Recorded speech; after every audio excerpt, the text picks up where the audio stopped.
Mic check. Czech Republic. Mic check 1, 2. Are we live? We are live. Woo, woo. Welcome, everybody. We got 0 people in the chat. I'm just kidding. It looks like there's definitely some people in there. I love seeing the same names. I love that you guys love hanging out with us because we love hanging out with you. You're why we keep coming back. Heck yeah. Let me make sure the audio didn't do anything weird now that we've started going live. Nope. I don't know what happened, that it stopped doing that. Maybe this update actually helped. I don't know. All right, let's see. Let me move this.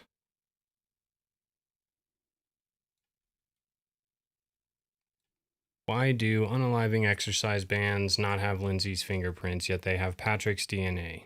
Did he frame her? I believe yes.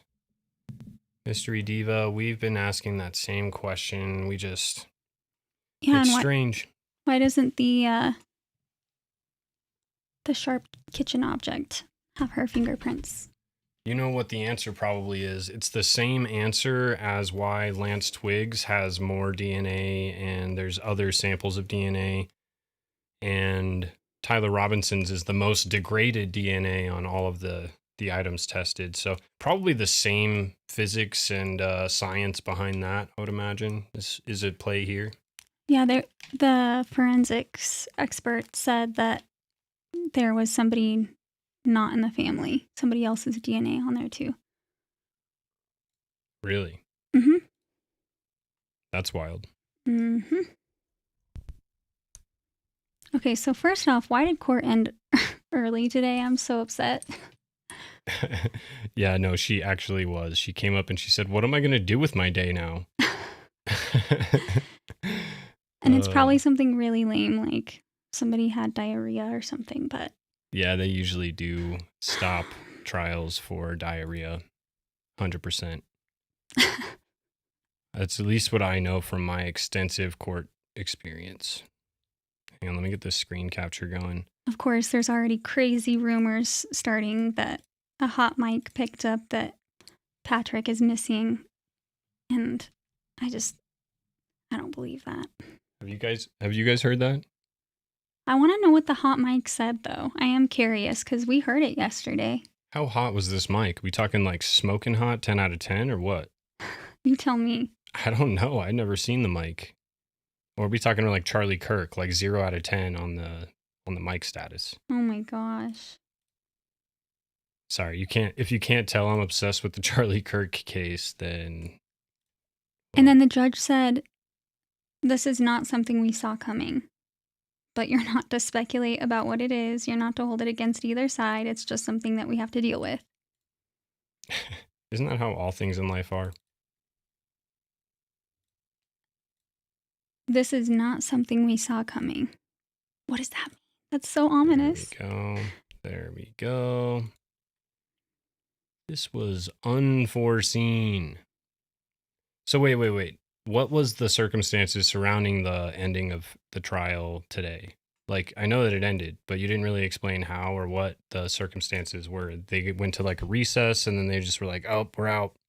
Okay, so defense had called a witness that they had tried to add to the witness list later on in the game. So like maybe about a week and a half ago, there was a video that went viral on TikTok by a woman that used to work at McLean Hospital, which was the hospital that Lindsay Clancy self-admitted herself when she was kind of at the height of her mental health struggles. And there's been a lot of testimony given about, from the doctors that treated her and what staffing would have looked like, because she went into the hospital on New Year's Day, or like early New Year's Eve, or late New Year's Eve or early New Year's Day. So like in the middle of the night of like New Year's Eve, New Year's Day. And so since that was since that was a holiday. Whoa. Sorry. That happens every stream. They the staffing would have been different. And so this witness was going to... What up, Chandra? ...give her experience as someone who had worked at McLean Hospital. I believe she had worked there for like 7 years. However, she stopped working there a year before Lindsay Clancy went in on, New Year's Day 2023. So this woman stopped working December 2021. And so she had come in and been questioned by both sides, and then the judge decided whether or not her testimony was going to be put into evidence and like considered by the jury, and he ultimately denied that. I don't think it was a complete loss or waste of time though, because they did subpoena more information from McLean Hospital in the process of doing this and calling this witness. They were able to pull the exact staffing, I believe, and somebody correct me if I'm wrong, but the full amount of staffing that was present the night that Lindsay was admitted or the time that she was there. And so that is still super helpful evidence for the jury. And then he thanked the witness for coming and all of that. And then we all were waiting. And then all of a sudden the live stream just ended. So I didn't even see the part. I had to go back and figure it out that the judge had said all that. But yeah, they were supposed to, Attorney Reddington did say in like a quick interview by like a news channel or something that he had planned to rest potentially today, I think. He had one more witness to call. So either today or tomorrow he planned to rest, but I don't know if that affects things based on what happened today or how that works out or whatever, but whew. Real quick. Happy birthday. Yeah, happy birthday to Shauna, and hell yeah, you're a Leo. My brother's a Leo. Haas is a Leo. His was on the 14th. But yeah, happy birthday. That's awesome. Thanks for spending your birthday with us. And then, Kim, can you scoot over like a foot? Which way? To the wall. To the window. Kim, move over to the wall.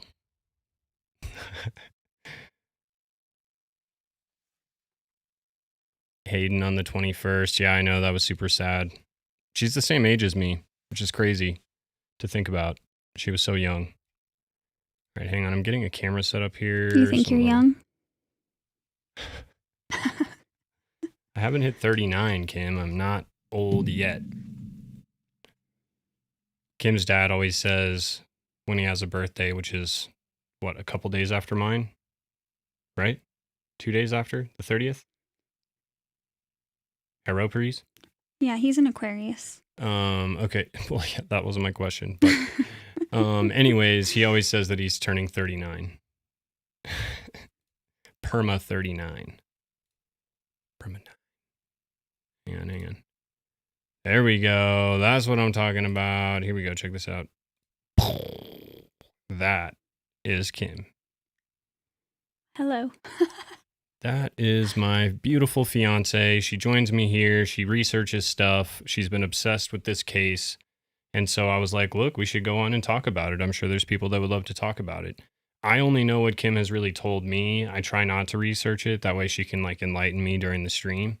And it gives me better questions to ask because I don't really already know stuff. But anyways, 38 and feeling young with white hair. Hell yes, I love that. I've got a few white hairs. Kim makes fun of me all the time for it. My sister at my brother's birthday party on the 14th was like, ew. And I was like, what? And she's like, you have a gray hair. I was like, shut up. Marry her ASAP. Yeah, I know. That's absolutely on the docket. We need to get this YouTube channel like blowing up so we can have some wedding money. That's right. Yep. There we go. Whoa. Okay, cool. Anyways, all right, Kim, did you want to start with this video or what do you want to start with? Well, I figured we could maybe go over kind of what happened today, but I don't know. Does anyone have any requests for things that we should, unpack, go over, address, anything? Drop them in the chat if you do. I asked Court Jester if he saw or heard what the hot mic said. I don't know if he's still in here, or I keep saying he. I don't know if it's a he or not. But anyways, they keep saying, or said that they know what the hot mic said. So I was curious what they had to say about it. Oh yeah, I want to know. Courthouse weddings are lovely. That's actually a great idea. Just go make it official, and then we can plan the ceremony. We're still benefiting off the tax breaks, I think, until then. But besides that, we're common law married. We've lived together for like 2 years this go around, right? Whatever. We periodically separate and then relocate and then move back in together. Okay, I say we start with this video. Okay, yeah, let's do it. I think it's it doesn't really explain anything new, but it is a good visualization for what is actually being pushed. And for people who know the case, this might help as well. People who don't know the case, this is super helpful. But hang on, let me change the camera angle. If you can't hear it, light up the chat. Also, the first part of this video, she says that you need to like, subscribe, and share the stream with 50 to 60 of your closest friends and family members. No, but for real, before we start, there needs to be like a trigger warning because she kind of goes in depth of pretty intense stuff. I mean, and she does that with Bratz dolls, so, but just fair warning. I mean, this crowd is probably just fine, but just to be fair and put that out there, she dives into her theories surrounding what she thinks happened the night of the tragedy. So, Court Jester said, I didn't hear it. I was just making a joke. And I'm glad that I fixed my previous statement. Darn it. Because she says that she's an old lady, 50 years young. Yeah. Literally, my great grandpa was still drinking whiskey and going up on the mountain, fishing and hunting when he was 93 years old. So you're only old. When you stop moving, you start dying. And that's when you get old. That's what I say. You said the mic was hot. I said the mic was mid. That sounds like something Bodhi would say. He literally described their new gym floor at school as mid. All right, let's play this video. Do vowels together with a B. All right, here we go. Today's episode of The Women of the World v. Patrick Clancy, I'm going to prove that Lindsay Clancy's bedroom was staged using Bratz dolls and a shoebox reconstruction of the crime scene, because I noticed something that absolutely nobody else has noticed, not even the blood experts. And if they did notice, they strategically omitted it from their testimony because it proves that Lindsay Clancy is innocent.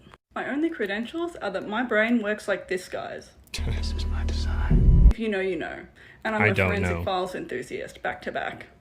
Everyone needs to see this, and the only way that I know how to explain it is by showing you. That's why I made the reconstruction. 93? Please That's stay nuts. with me and watch I love this, because I'm going to be reenacting the scene the way that I see it when I look at the crime scene. You never forget how to ride a bike. This is your trigger warning. If you're sensitive to domestic violence and blood and graphic detail, do not watch this video. I've managed to semi-accurately dress Lindsay in a black tank top and jeans, but unfortunately my male Bratz doll didn't come with a weaker jawline, and he doesn't have accurate clothing to what Patrick was wearing other than the first pair of shoes, so excuse me for that. First, let's do a quick tour. This is the doorway, this is the navy shelves, this represents the mirror, blood spot A, this represents the pillow next to the mirror, the pillowcase next to the mirror. I've just drawn some blue on the floor. Lindsay's slippers, the green tub, assorted linens I've just depicted using just a pencil here just for reference, blood spot B, blood spot C, and our drawers along with our knife. And I've roughly indicated where the cups were and the spray bottles on the bedside table there.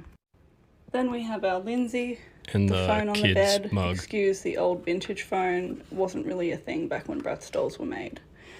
I saw the theory that Lindsay had the window shut on her neck, but unfortunately I have a more plausible explanation as to what's happened to Lindsay and why her thyroid was crushed, so let's get into it. I've also made sure I can move the bed because it's vitally important, and what kicked this off for me is what I saw What up, Carrie? when I saw the blood and the bed. Glad you're here. Okay, from the top, Here's our Lindsay. Our Lindsay is sleeping. I think that the Benadryl in the cup full of lemonade wasn't a suicide attempt, it was a sleep aid.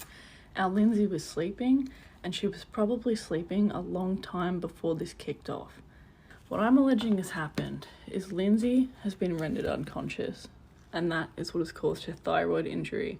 The safest thing to do was to turn off the Apple Watch This to isn't make weird sure at it all. wasn't tracking any of her movement, because any movement from her part or lack thereof was going to be suspicious. He took the Apple Watch downstairs with him to the Yeah, I basement, do like that incentive turned every it 7 back years. on, That's and then used it to send himself a work I like that a lot, email actually. so that it would be reasonably explained that he had nothing to do with her Apple Watch activity. Then I'm alleging that he dragged her unconscious body to the edge of the bed and sat her facing the mirror because he needed to see what he was doing. His plan was to be able to hold her upright and make every single wound look self-inflicted.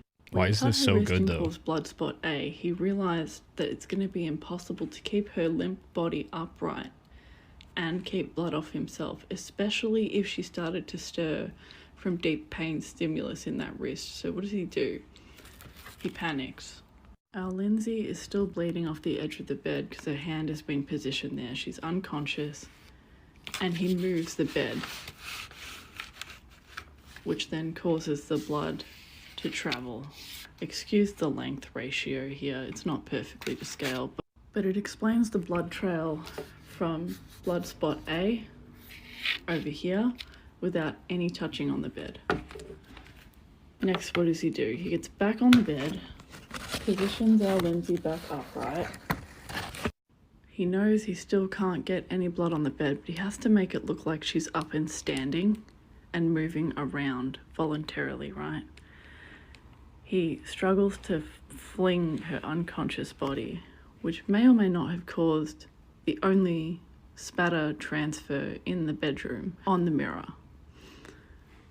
He then maneuvers her body this way, creating this blood trail up here, and then positions her on the bed, creating blood spot B. After he panicked and dragged the bed, I think that's when the blood So spots much happened paint, by the seriously. door, and that's also when he pressed the push lock with bloody gloves to make sure the kids Yeah, this couldn't is come up art and for real, interrupt him. Kazan. So we Yo, left the Kazan, it's so trail good to see you in the up to live. blood spot Hell yes. B. I'm alleging that Lindsay's already bleeding wrist is limp and hanging downwards, and nothing but gravity is causing these passive blood droplets on the floor. So, from here, he realizes it's going to be challenging to grab the knife and return it to this side table, which would be his workstation. So what does he do? He moves it. It's possible that during that process, he actually dropped the knife because there was a spatter pattern. I'm sorry, Crystal. They're not Barbies, they're brats. But yeah, it's pretty around messed up. This little puddle. But I'm not sure the chronology of events. But now he's got access to that bedside, he can reach it. The most important part for me is the window part. All this stuff definitely tracks and makes sense, but there's a lot of paint everywhere, so it's hard to make heads or tails of it. Blood spot C. And again, But everything she's makes limp. sense to me. Her arms are positioned. Forgive the brat dolls again. They're not going to be exact. But her Yeah, that arms is a are little limp weird, over the calling bed. her our That's Lindsay. why he moved the bed. So Yo, that he can cat's cars wedge her ass up crochet. against it. Make sure she stays asleep, and make sure she stays still so no blood gets on the bed. Hang on. Well, you can go. I'm just going to switch the screen here. Oh, okay. Court Jester asked, calling her our Lindsay is bizarre. How does she account for Patrick being on camera at two different places? I think she briefly goes into her theories there, but I think she's just referring to her as our Lindsay because there's so many people who are feeling like there's so much more than meets the eye because of all the inconsistencies. And like I was even looking at I don't know if you would consider it the indictment. It definitely is a lot of the search warrants are public online, and I was looking through it. And even based on that, like there's key things that Patrick is testifying to being different than what actually played out that night. And some of these things you can make excuses on either side, but a lot of things you're like, wait, there's just no answer for that. It's just strange. There's just so much more than meets the eye. So I think she's just like, as a protective, like, we're rooting for you. And she said in the beginning of the video, women of the world v. Patrick Clancy. So I don't know. Crystal, welcome in. And yeah, definitely press the like button. And Chandra, yeah, if this chick isn't a scene reconstructionist, she definitely needs to be. I wonder how long she spent on this cardboard model. Everything's so detailed. Yeah, yeah. And her explanations, I mean, they make sense based on the analysis of everything. Like, and the last part that she says, it's very important. So, yeah.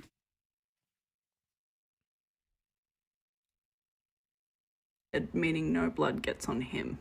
I'm not sure if he moved the curtain before or after he moved the side table, but this transfer pattern, I think, is from him. Yeah, just to get out of alimony and child support, for real though. I feel like that is the motive for a lot of guys. So I'm not sure if he did that when he moved the side table or did that just before he put her through the window. It could have been either or, but it's to make room. Same with this curtain here. I'm alleging it was moved out of the way because there's still blood droplets at the base of where the curtains were, but none on the actual curtains. So I'm thinking they were out of the way. I think he brought her chest up and then he cut her neck. But because he didn't have the mirror to see, he wasn't sure if he cut the carotid artery. That's why it was superficial, but yet still bleeding. Maybe not as actively as the rest, but it's because he can't see. Now he has to get her through the window. So I'm thinking her right wrist went first, and that's what started the transfer pattern here on the exterior of the window next to that odd orange silicone or whatever it was. What is that? On the exterior. And from the inside, while he's trying to do that... What is that orange stuff? You said Kim told me his explanation is that he filled it because the woodpeckers were pecking at it. Yeah. I have to wonder if there's more significance to that because Reddington pointed it out for a reason. He's a very, very, very good attorney, and he addressed it and asked Patrick directly in court, like, what was that orange thing? And he's like, oh, I filled this hole because we had a woodpecker, and he filled it in other spots too, I guess, he says. So, I don't know. Weird. Might mean something, might mean nothing. Yeah, and court jester, she does say something about him taking off her watch, like, first thing so that he can use it and so that it doesn't look weird. Like, so he can leave the watch there or so he can send a work email. That's right. He was going to send his work email from that watch, which I thought was interesting. But yeah, him being at the CVS. So do you think he went to the stores after this, Kim?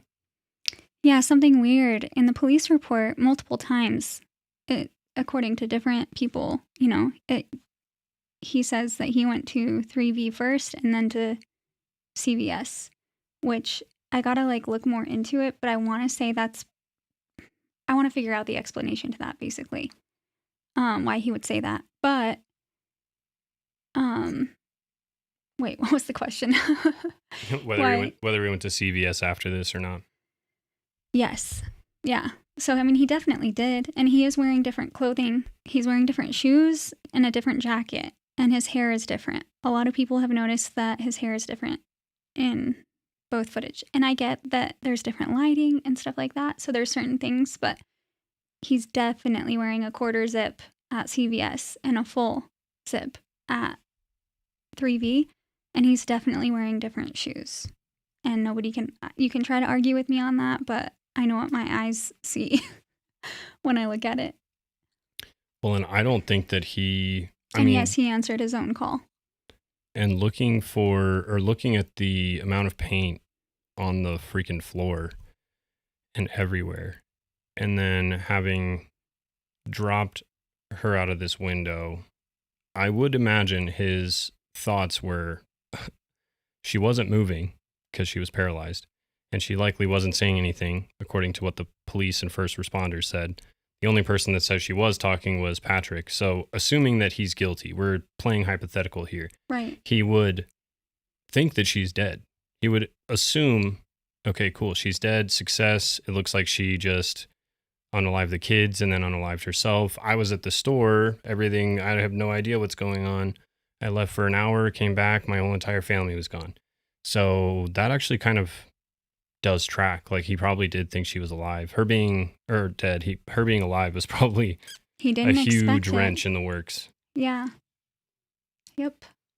Interesting. And I have, What if up, anybody April? in the chat has an answer for me, but I want to know why they interviewed his best friend the night of the tragedy. Like, why did they specifically interview him? I've been seeing people say that his best friend was at CVS with him, and I know there's conspiracy surrounding that and rumors, but I'm saying, like, for real, I read in the search warrant that police interviewed his best friend that night, which that's actually one chunk of the trial I have not watched, because I think that his best friend's wife testifies, and I want to hear what she has to say. But anyway. Actually, I know what she said. She said, go ahead and like the stream, subscribe if you don't already, and make sure you're still subscribed if you don't. Okay. I don't think that's actually what she said, though. She might have. Oh, yeah, this does give me such hardcore JonBenet vibes, like insane JonBenet vibes. Yeah, there's just so many questions I have. His wrist is now. Okay, well, let's see what she bleeding has to more say for the freely rest in of this it. direction. And he brings her arm over, again being mindful not to get blood on himself. And that's where we see this transfer pattern on the interior of the window. So once her arms are out, he then pushes her forward, and she's on by her hips. The reason I don't subscribe to the idea that he slammed her neck in the window paint is because everywhere. he needed It's her literally unconscious everywhere. well before that, but also there's no real blood on the center of that window, only transfer on the outside. But her wounds all did And look on the fairly inside, superficial to on me, opposite like when she got sides. sewn up. So he looked has her fairly out by her superficial. hips. And it's at least a few seconds that she's dangling unconscious here, which is where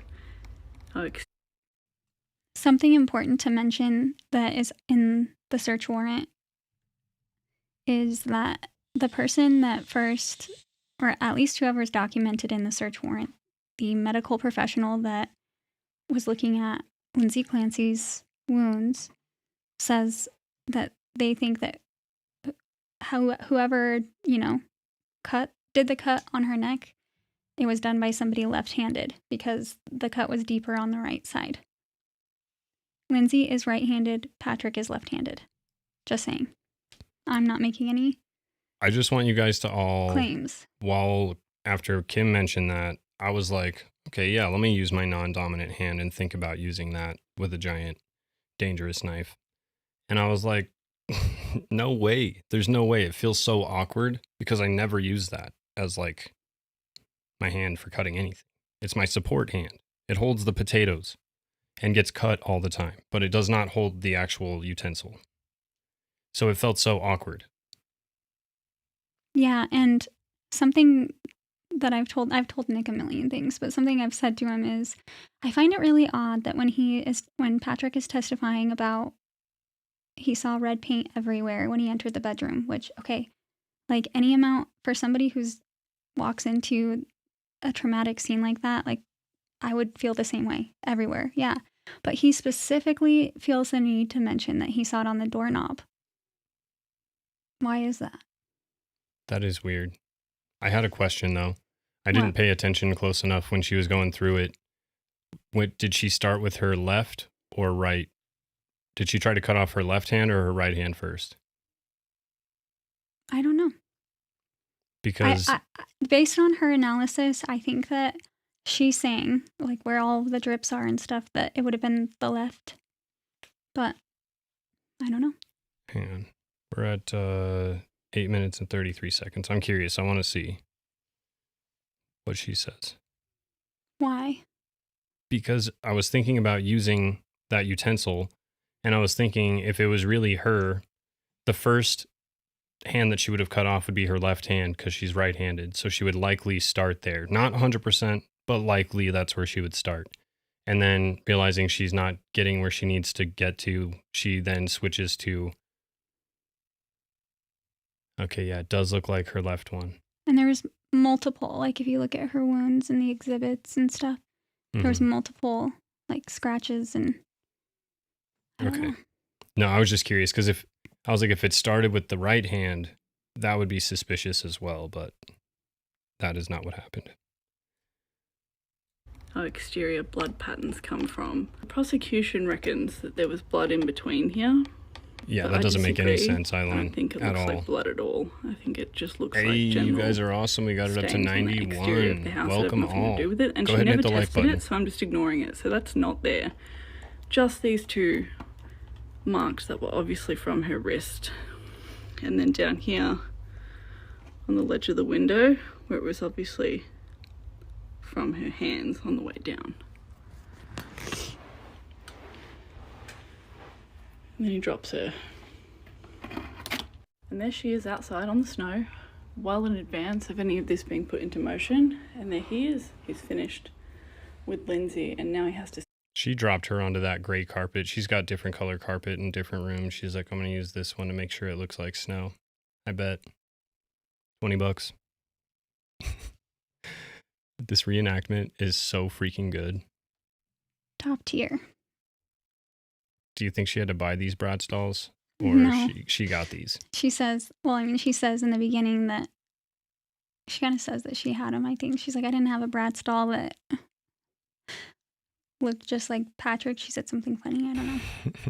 But she's clever. That's for sure. Set the rest of the scene. Now here's my smoking gun.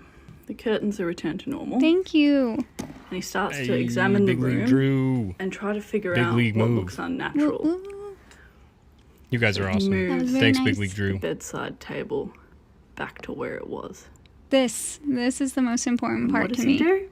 This one He right doesn't here. realise no blood on the curtain behind it, which is inconsistent with the amount of action going on the surface of that table. But the most important mistake he made is right down here, Boom. because underneath that side table leg are two perfectly circular passive blood drops from when he was working on her before.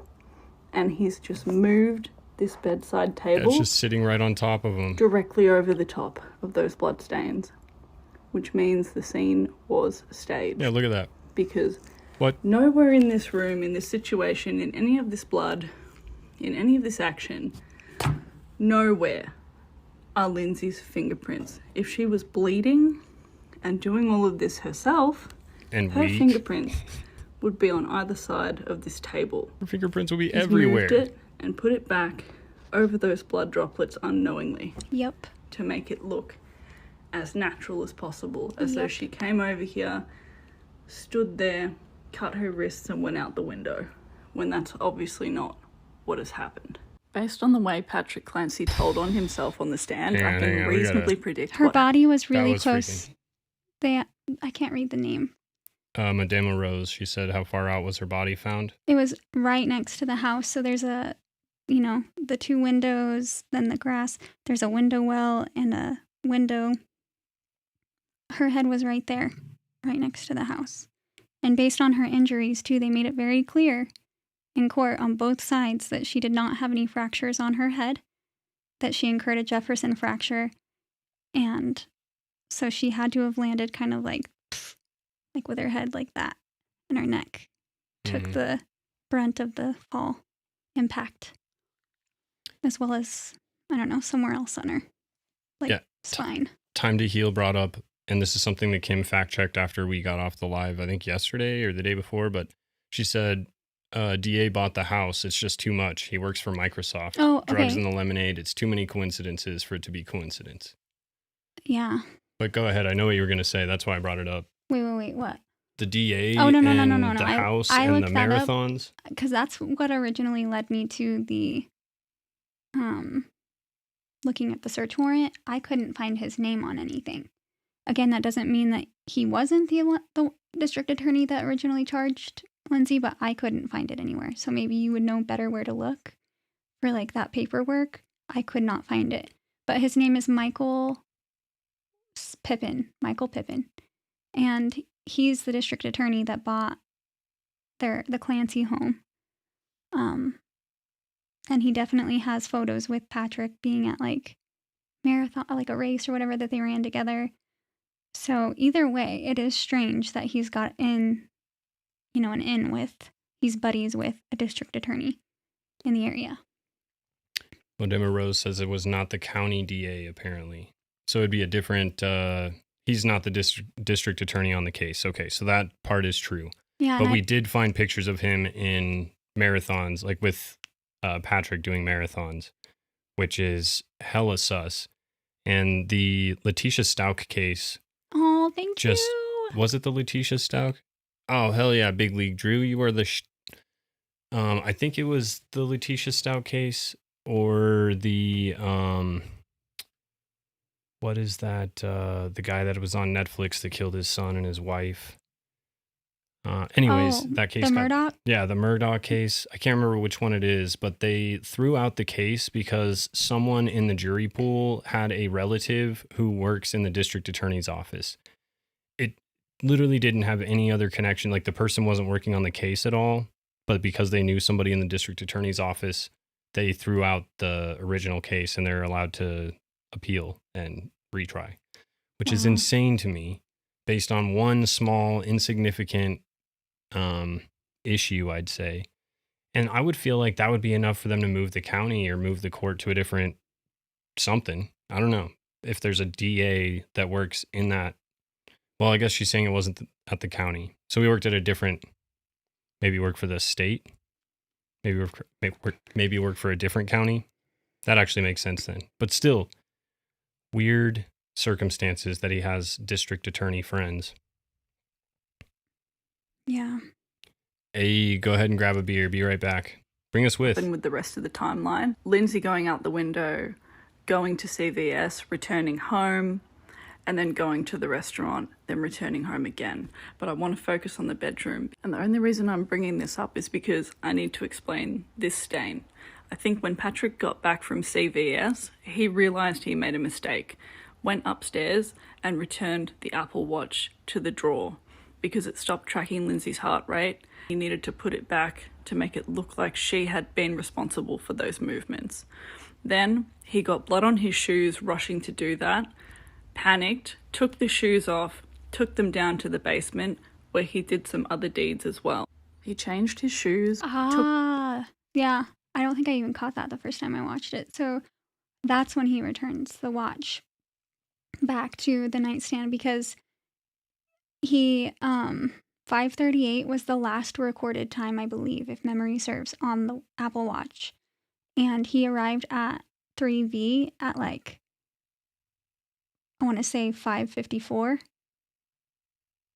So it's possible that he did go home after CVS, returned the Apple Watch, and then went to the restaurant because it's about a 9-minute or 12-minute drive from their house to CVS, to their house to 3V, the restaurant. So honestly, that would be a valid explanation that she's giving. Well, and so he had the Apple Watch on. Is that what they're saying? Because it did record during the same time frame that they allege this happened, that it was recording heart rate. And you brought up a good point that resting heart rate for a marathon runner or somebody who's very active would be around the same ballpark range as what it was actually tracked as. Exactly. During that time period. And so was he wearing the watch? Get this. CVS have you guys ever walked into a CVS? You know how there's intense air that blows as soon as you walk in? Mm-hmm. It's known by many people have reported this, that airflow, that intense airflow, the change in barometric pressure or whatever, it sets off a recording of a flight climbed on an Apple Watch, and you can Google it and look it up. It's true. Like, a lot of people talk about this. That is interesting. There was a flights climbed recorded at like 5:33 and then again at like 5:30 something. I don't know. But the same times that he was seen entering and leaving the CVS. That is super weird. That is super interesting. I've never had that happen to me. I'm going to check it out next time I go into King Supers up here because they got one of those. Hang on. Time to Heal said Rachel is involved in drugs that don't show up on talk screens that causes SI. Yeah, and that's what Kim and I were talking about. And like the side effects are insomnia and hardcore depression and self-passing away. But I wanted to look up, you said that she wears the murder weapons around her waist during races. That's so weird. I got to see this. What's her name? Rachel Dennis? Yes. What should I search? Like, hang on. Exercise bands, races. I'm assuming that's what you're saying, the exercise bands she wears.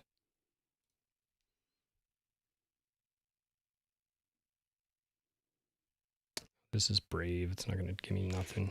Wait. No. I don't think that's her. No, that's Rachel Fitness. And let me try a DuckDuckGo search. It's better with photos. Brave is my main one.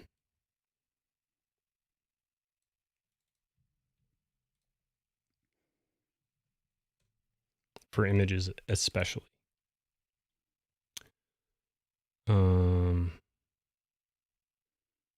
That's not her. So I think this is the None of picture. these are her.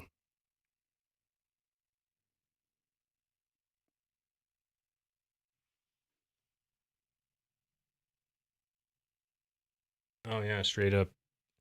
Can you send me that, I guess? I don't know. I'm surprised I'm not finding it on here.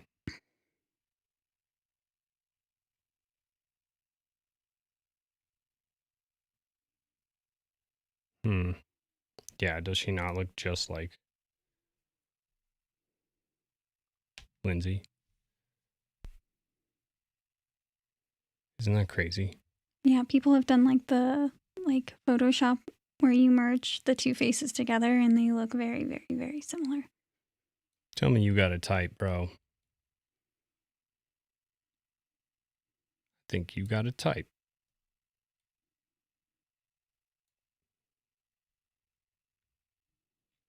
Did you send it to me? Mm-hmm. Yeah, I saw an interview that he did at one of the like marathons that he ran or whatever, and they asked him about his kids, and he said something weird like, "Yeah, they had a lot of friends," and everyone was just like, "What? Yeah, what? That's what you're gonna say?"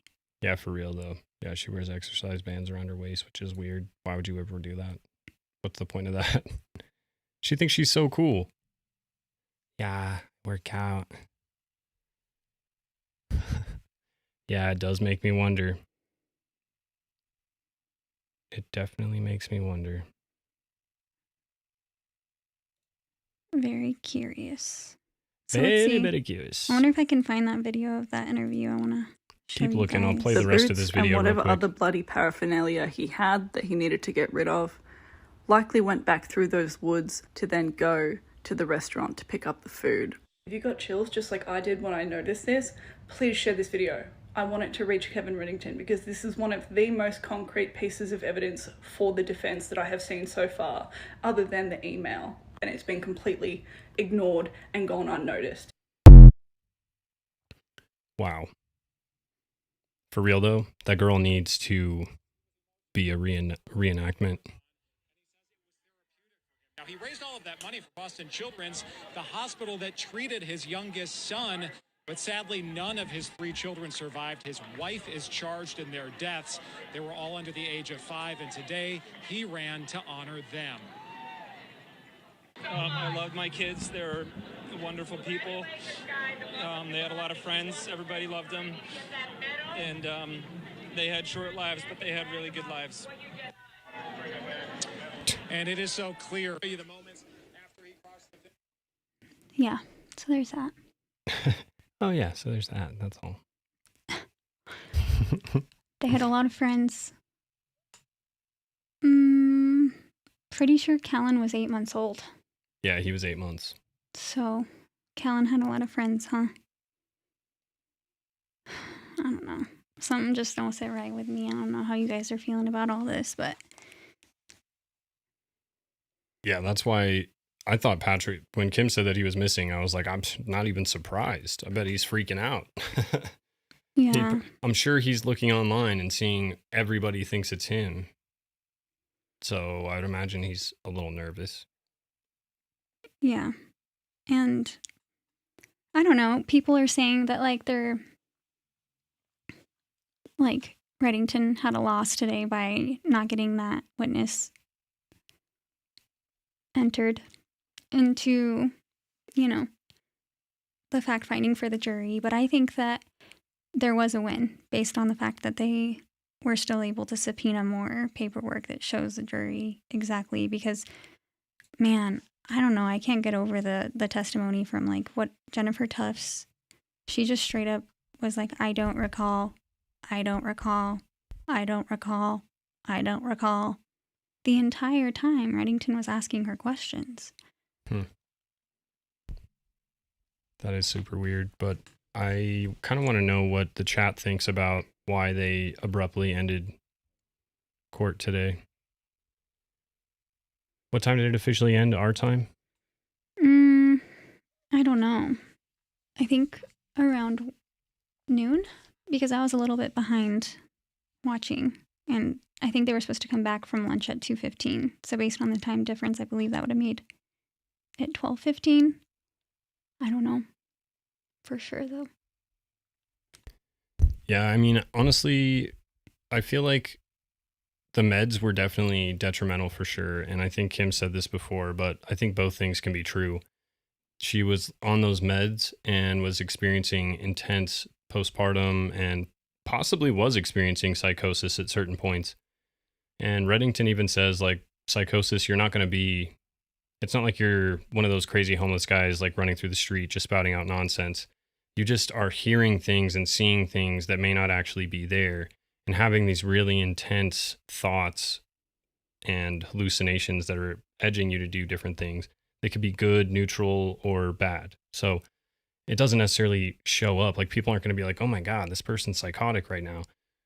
So it could be very well hidden. So maybe she was experiencing psychosis and maybe she was experiencing all of these things, but that is what opened up the window for Patrick to be like, oh, this is literally, she's already telling everybody she thinks about hurting the kids and she thinks about hurting herself. So this is an easy win for me. Like, if he did want to do it, if I was in that mode of like trying to figure out how to get out of my marriage and then something like that popped up and the thought popped into my head, over time, seeing these symptoms and whatever, you would maybe develop a plan. You'd maybe be like, this fits in perfectly. This is what I could, you know what I mean? So maybe because she had those symptoms, that's more of a reason why he's guilty, because he effectively weaponized her psychosis or weaponized her depression.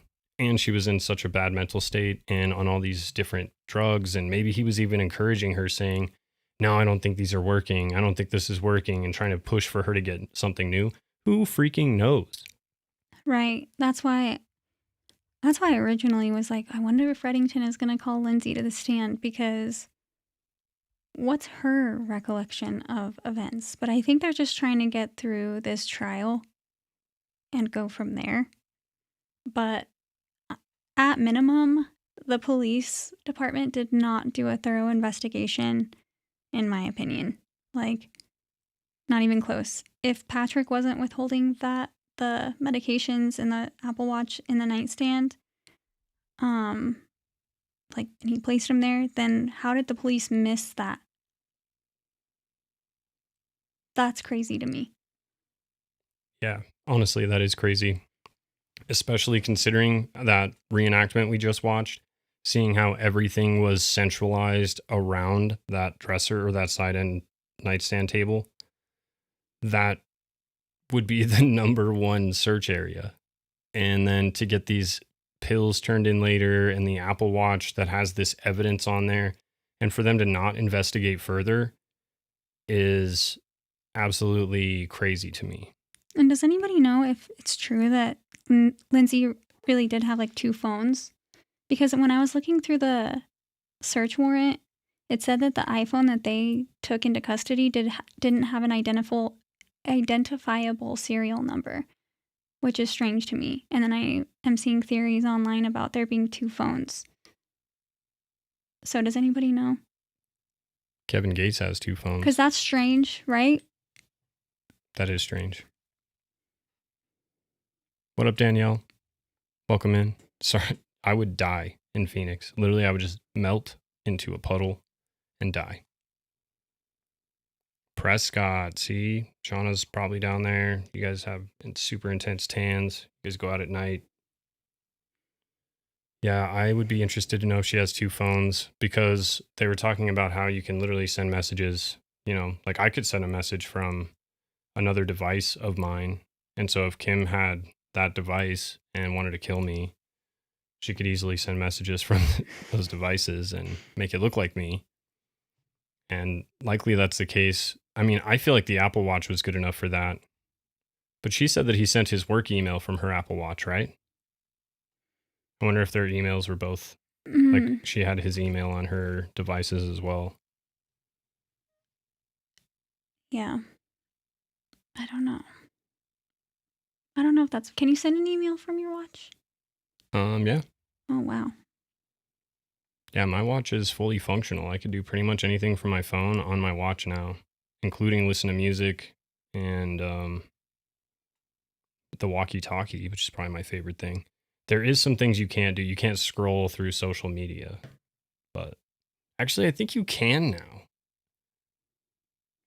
But you know what's stupid is that they still don't have a camera. Little kids' iPhone, fake Apple Watch things have cameras on them, but Apple Watch doesn't have a camera? Come on, guys. You know what's crazy, though, is that Reddington has already filed, it's called like a Rule 25, basically, that says the prosecution failed at doing their job in presenting, you know, proof of criminal responsibility. They didn't do their job. And I agree, they didn't. All they did was confirm things that defense was already stipulating to. And I don't think they did a good job. But it was denied. But you can also file for it again after defense has rested and then after the verdict has been read by the jury. Yeah, Kim, you should bring up the point, because somebody said, where are the baby cams? And Kim was explaining to me how the router and everything was actually disconnected from the baby cams. Well, and so we were talking about it, and she was like, if I was going to disconnect the internet, how do you think I was like, you'd probably just go unplug the router. That's the quickest, easiest way for you to do that, to make sure that the cameras are down. But you'd have to have some sort of technical understanding to be able to disable them without disconnecting the router or just completely pulling the plug on the internet. Yeah, that hasn't been addressed, but I did see when I was looking over the search warrants yesterday that they did seize the cameras. So, and I thought it was interesting that they brought up in court, like, one of the first witnesses that Reddington called for Lindsay was an old coworker, and she talks about a story where Lindsay would often check on the children via the baby monitor, and she was able to access it through an app. So how is it that they're not able to get anything from any of that? Or were they, and they're withholding a lot of information so that they can't get... Lindsay would often check on Lindsay Clancy on Double Jeopardy. So they're getting through this trial. They're just trying to get through it. Mm-hmm. Because maybe, who knows? I felt at more than one point that prosecution and defense have low-key been working together. Yeah, she said that a few times. So, and sometimes it does feel like that, because I've never in a trial heard the defense or the prosecution, and the prosecution, ever align on any facts. In fact, that's literally what they disagree on, some of the most mundane, stupid facts ever, that it's almost annoying, and object on everything. So then when the defense and the prosecution are almost both painting Patrick in a weird light, it does feel coordinated. And I don't know if there's any vids of Patrick coming or going. Did they? So you said they recovered the cameras, but we don't know what was on them. They have videos of Patrick coming and going from where? Just CVS and 3V to my knowledge, not from the house. Yeah, the fake kidnapped grandma. Yeah, for real. That whole story is so weird. And it's still going on. Like, what the heck is that about? I did a story on that one too, and I still don't know. The Epstein connection was for real, but yeah, the AI tech guy had the nanny cams off conveniently when his children are murdered and his wife is mentally unstable. Makes all the sense in the world. Yeah, especially, that's a good point. I just think about this from my perspective. If Kim was here suffering with postpartum, I'm going to the store for an hour. I'm going to make sure she has the cameras up. And Kim, if she was feeling like Lindsay was feeling, Lindsay was very vocal about not doing well. I could even see her wanting that to happen. Like, I would like for the cameras to be on so that you can check on me, make sure I'm good. Even, especially if she was actually worried about doing something to the kids. So the fact that he didn't keep them on to make sure she was good while he left is suspicious. But obviously, I don't think he really cared about her at this point. I think he was ready to move on. Yeah, and I want to find the exact video, but I sent you one about the look on his face when prosecution says that they're about to enter the 911 call into evidence. And people are saying that the look on his face shows that he was like pissed, or so maybe we could channel our Dr. G here and Hey everybody, Dr. G here. analyze his micro expressions together. I just sent it to you. Oh yeah, for sure. The Guthrie PSYOP connected to the Idaho 4 PSYOP has me really interested because I'm invested in both of those cases for sure. But I was going to say something else. Oh, somebody said, have they already found the remains of Nancy? And I don't think they have. But they have. I've also heard that they confirmed she died. So I really don't know what to believe. I also heard that there was another ransom note sent, and I was looking into TMZ's reporting on another ransom note, but those have all been proven to be false except for like the first two. But anyways, I think that is a psyop. Honestly, that's never felt more psyop-y in my life. Who kidnaps an old lady? Who does that? Makes zero sense. I ain't doing that. Did Dr. G analyze his... Oh Is man, this I got Dr. G? excited that Dr. G was in the chat for a second. Is that Dr. G?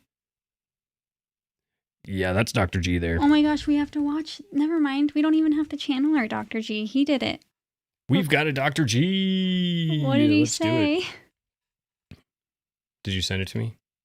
No. I just found this. I thought you would maybe look it up on something. Oh yeah, I could probably just look it up on his YouTube channel. Because this is probably just a clip. Whoa. What was that? I don't know. Hey everybody, Dr. G here.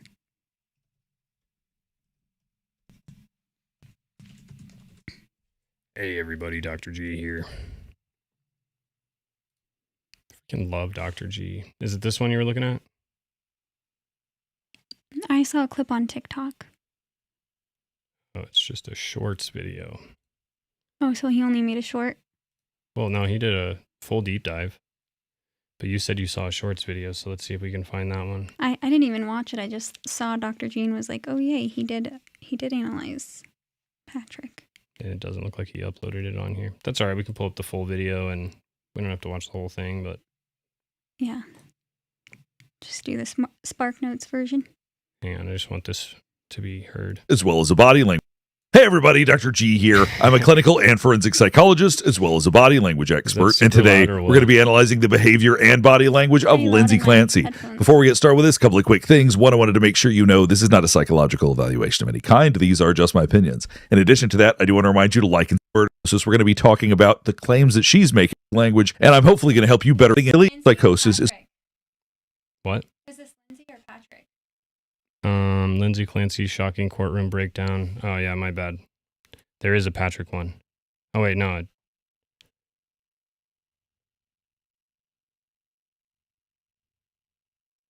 Okay, actually, maybe there isn't a Patrick one.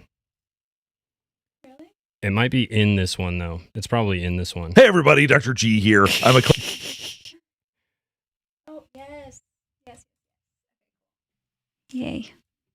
Right here, Patrick Clancy is talking about finding Lindsay Clancy after the murders. Ask her anything else. I said, "Where are the kids?" And what was her response? She said, "They're in the basement."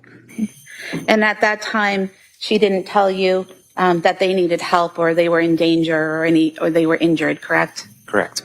So I think part of what's throwing people off is how emotionally flat he is. There's two things that he's doing body language wise that I think is confusing people. One is that he doesn't have strong emotional reactions when he talks about something that is profoundly traumatic. The second is that his gaze is extremely intense when the attorney is speaking. He really does track the attorney with his eyes very closely. And this is not something that we always see when people are providing testimony like this on the stand. We see this when someone is feeling vulnerable or when they're afraid of something nearby. Jockey. She said, "They're in the basement." And at that time, she didn't tell you that they needed help or they were in You're tuned into 101.5 with Dr. G. danger or they were injured, correct? Correct. And so you mentioned talking to someone on 911. At what point did you call 911? I don't know the exact time, but it took a few minutes because my phone was switching between Wi-Fi and 911. So I almost just started. So this is what's confusing people. Right there, he starts talking about calling 911. And when he's doing that, you're seeing him shift around. His blink rate picks up. He looks very uncomfortable, whereas he was just talking about his children, and you didn't see that kind of reaction. What's so challenging about this is, for example, talking about the 911 call may start putting images in his mind of something that happened that night. That may be more visceral for him. So it may be that he's reacting to something that's not as direct as the 911 call. But when people look at him and he stays calm at one moment and then seems a little bit anxious the next, it makes them confused and they go, this seems suspicious to me. Let's keep going. We'll talk a bit more about that. So you had some difficulty connecting, but eventually you connected to the 911 operator? Yeah. Okay. And did you stay on the phone with them while they were sending people to respond? Yeah. Okay.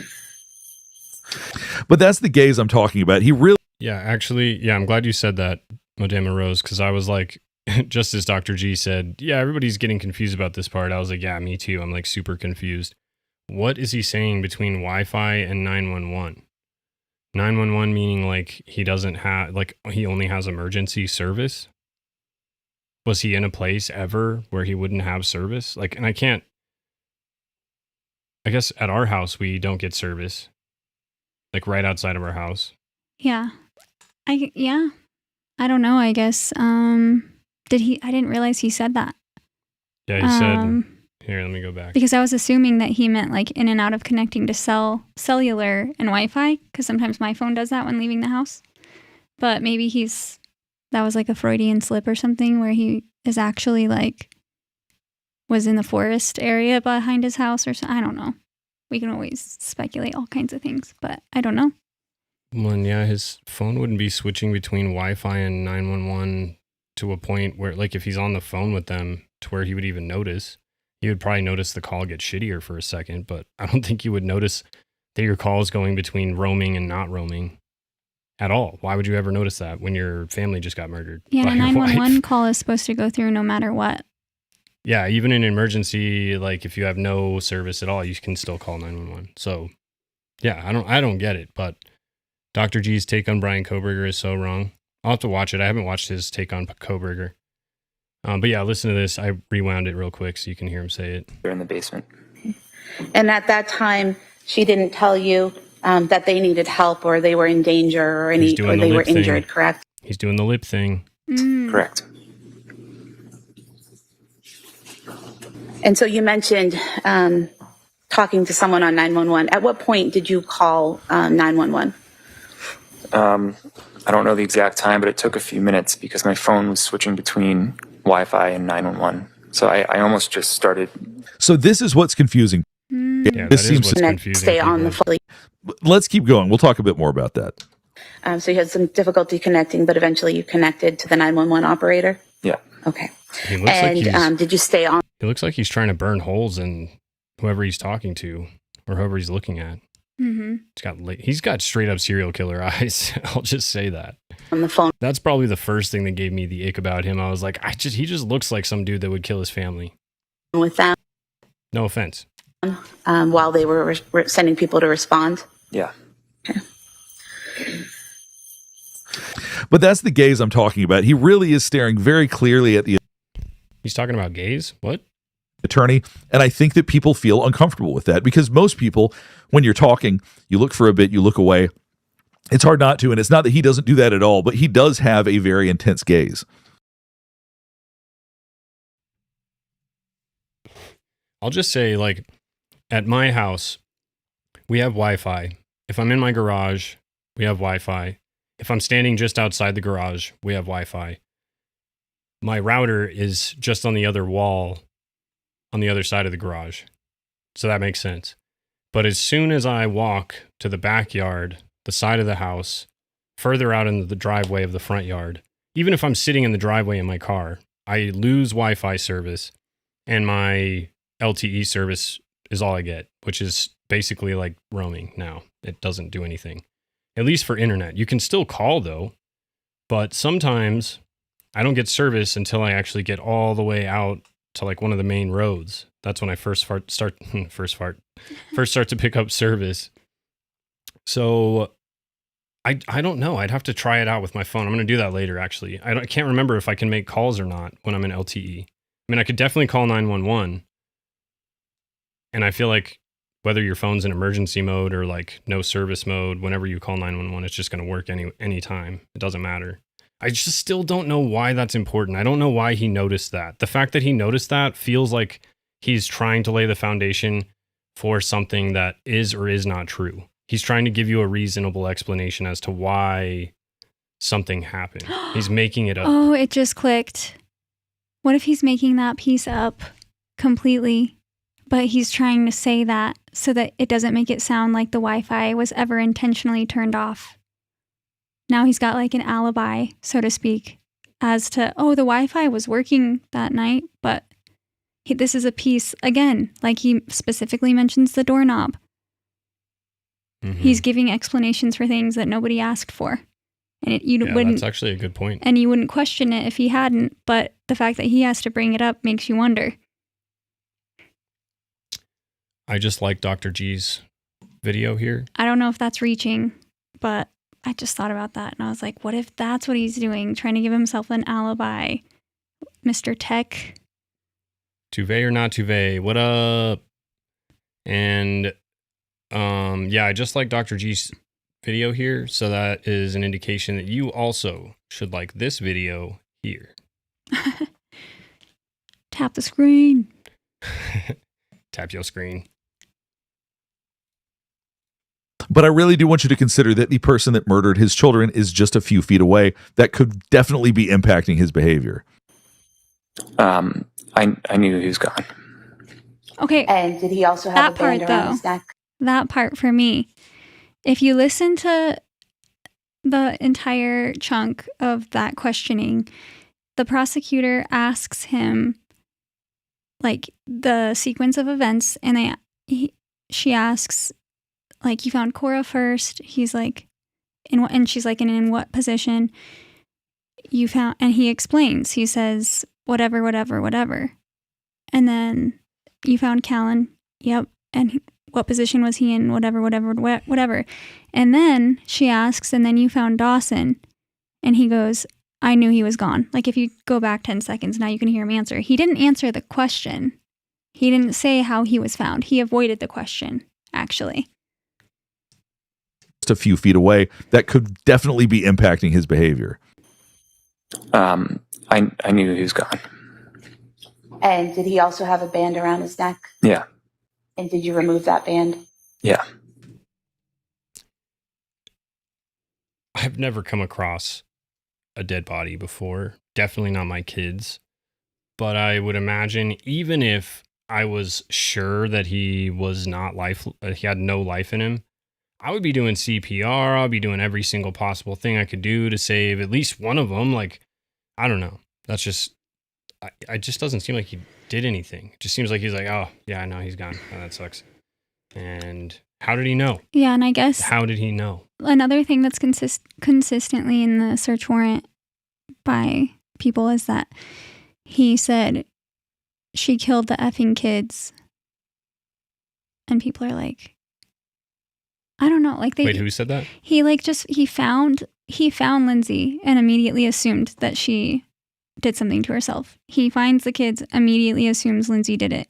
Like, doesn't assume that somebody broke into their house and tried to kill his family. Right. Yeah, it was that's already, so interesting. He already assumed. That's actually a really, really good point, because if he did plan it out, then he knew exactly what the plan was. Most guys in that situation go for that stupid explanation. Somebody must have broke into my house and just killed my whole family. My first assumption would never be, self-exit. There's no way. Even if you were having mental health struggles, I wouldn't assume that first. Yeah, I don't know. And I still just think the level of crazy that you really have to be to love your kids and then still do that to them, which is what they're saying Lindsay did. She just was in a psychotic break and she did that to him. So she had to be absolutely crazy to do that.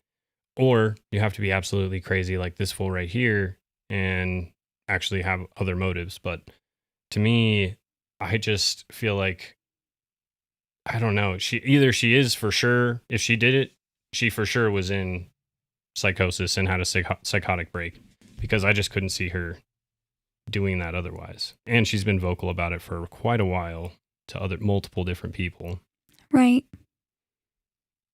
All right, here, let me keep going.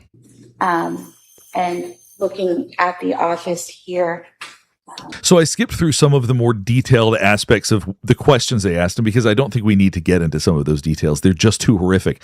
But his reaction when talking about this, once again, this is what confuses people. But you also have to consider the possibility that he could be dissociating. He could be totally numb. When you talk about something like this, that is literally the most traumatic thing you could possibly experience as a parent. I cannot think of anything worse.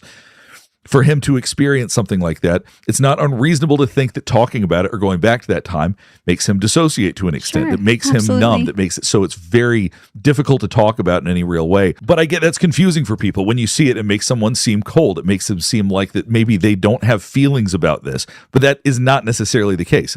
Absolutely, someone can have very strong feelings, profoundly strong feelings about this, but because of trauma cannot connect to elements of it emotionally, or can't remember aspects of it, because that's just the way that trauma works. Or is a psychopath sociopath and doesn't experience emotions the same way. So, I mean, if we're going with the what ifs. Yeah. Something. Why didn't he answer the JonBenet, question then? Why did he avoid? You know what? Whatever. Court jester asked if Cora was blonde. Do you know? I feel like dirty blonde. Yeah. Because she said John Ramsey untied and picked up JBR, which is true and super weird, which means he automatically assumed that it was not nefarious, even though they had a ransom note. But I don't know. Also, if it was my kid, I'd probably pick him up too. I'd be like, it'd be hard for me to just leave him laying there. I would probably grab him and hold him for a minute, but bring him. I don't know. That's interesting. Hopefully I never have to make that decision. This portion of the video is sponsored by Brook. Didn't I just fast forward it through this? Examination of Cora. Yes. And what did you observe during that external examination? Now, as you can see right here, she's crying. You can tell by the way her body's moving, she's crying. You can hear it a little bit, but I want you to see where this progresses over the next few minutes. The external examination of Cora, I saw evidence of medical intervention. She was intubated. Let's hear what Dr. G has to say here. Had various EKG pads and defibrillator pads on her body. She also had a catheter on her right hand and puncture sites on her left hand and her left groin. So as you can see, the attorney is trying to calm her down. He's trying to provide her support, but I want you to consider during the husband's testimony, at least not as best as I can recall, there were no outbursts like this. So why is it with the medical examiner that she's having such an outburst? Let's see where this keeps going. She had her neck stabilized with a... Now, she's continued to cry, but I've skipped a couple of minutes in, so we're going to see what happens next. It could be a pattern, or it could be more developed types of injuries, such as bruising or abrasions. And what about... So now her crying is getting louder. She just said, I can't do this. injuries such as bruising or abrasions. And what about injuries? All right, Counsel, could... Her name is Cora? That's crazy. We're going to take a break. Now, what we typically see in court in a situation like this is that people start to try to regain composure. They'll start touching their arms. They'll start doing things to try to calm themselves down because the goal is to get through this, because they have to get through this. So typically, the goal is to not try to bring attention to yourself. But at this point, she cried for several minutes and nobody intervened or said anything or stopped. So she's making it louder. So to me, this comes across as manipulative. She's trying to make it bigger. All right. All right. Jurors, close your notebooks. Place them on the chairs, please. This way, please.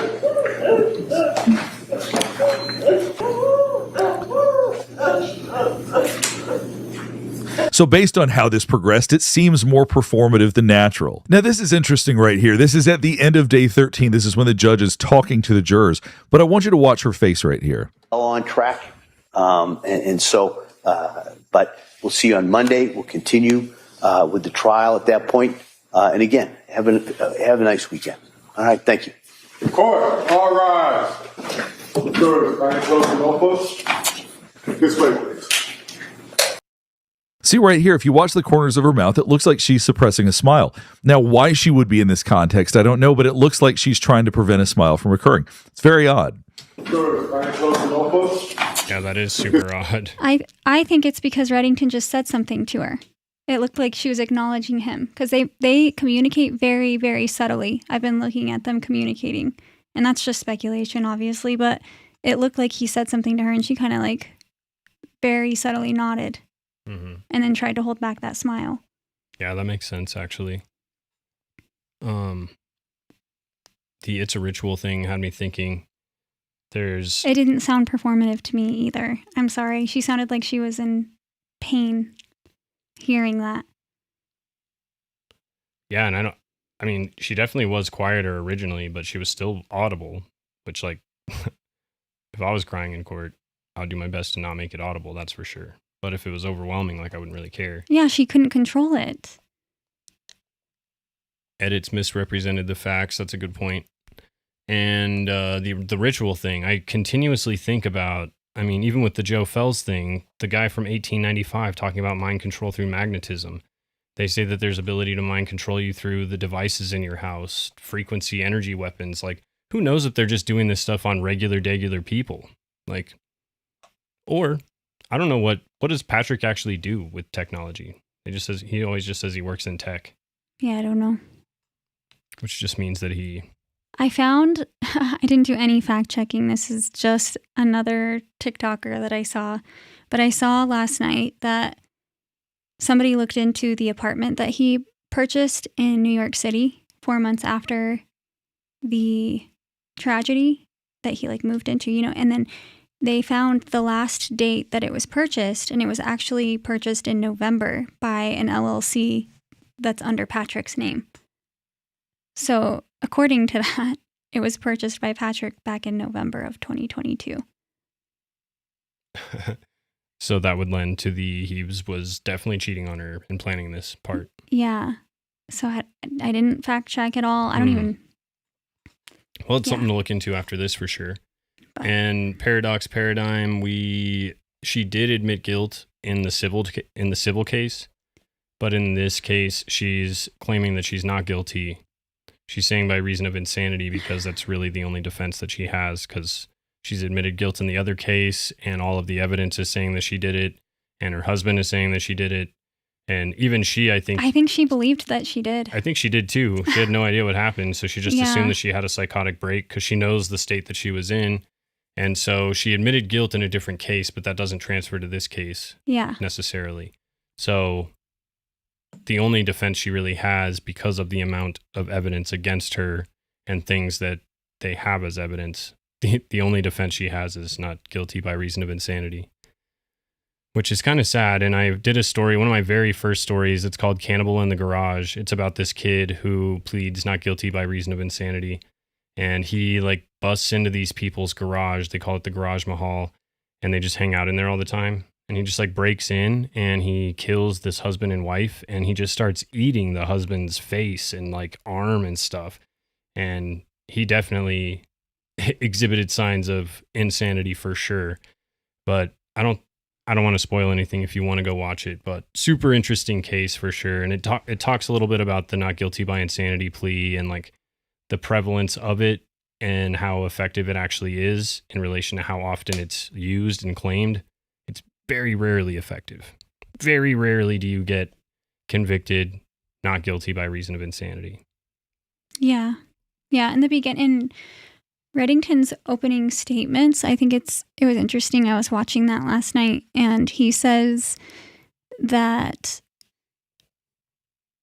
like he's like telling the jury, he basically tells that his opening statements are very interesting. He's telling the jury to strap in for what they're about to experience, basically. He's like, you're going to hear evidence about this. You're going to hear evidence about this. And he's referring to both sides. And he's like, and I brought in Dr. Zeisel, who we heard testify yesterday and today, by the way. And Dr. Zeisel, he said something about has 40 years experience in PTSD. He did not say psychosis. So think about that. Like, sit with that. There's a reason he brought in an expert with PTSD immediately upon being retained and getting help for Lindsay. You're talking about that guy from yesterday? Yep. And he continued his testimony today. Pretty interesting. Yeah, and seeing yourself doing something might suggest implanted false memories. The fact that she describes it as seeing herself doing this from like a third party perspective is weird as hell. I keep saying this and I keep coming back to it because she was dying. She was literally dying. Her wrists were, she broke her spine in 2 places, falling out, being pushed out, whatever happened. She was literally dying. Her spirit was leaving her body. So many people, if you look into it, so many people who have had near-death experiences report. Even my brother, who just had a heart attack and almost passed, explains having out-of-body experiences. Yeah. They explain things that happened that didn't actually happen. Just saying. That is true. All right, let's see if he has anything else.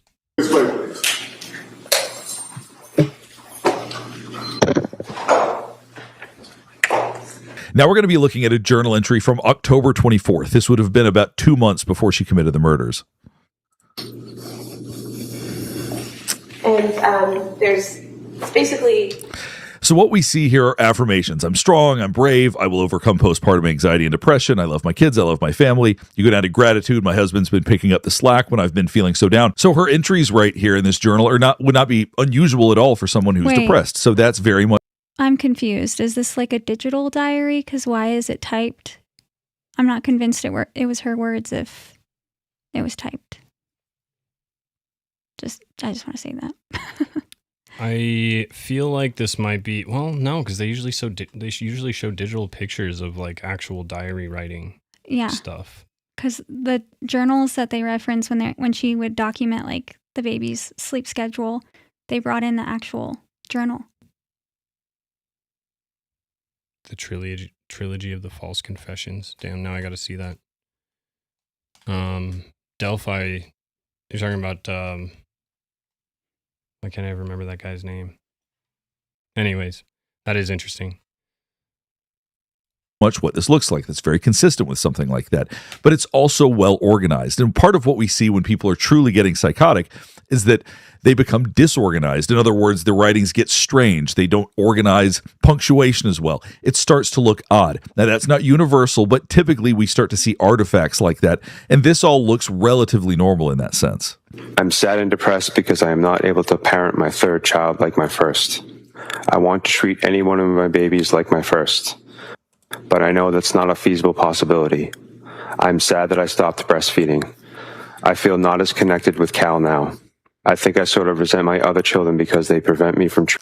You could hear this has some clarity of thought. It's clearly someone who is depressed, but it is clarity of thought. So just because she's in distress, just because she is clearly someone who is struggling, that is very different than someone who is psychotic.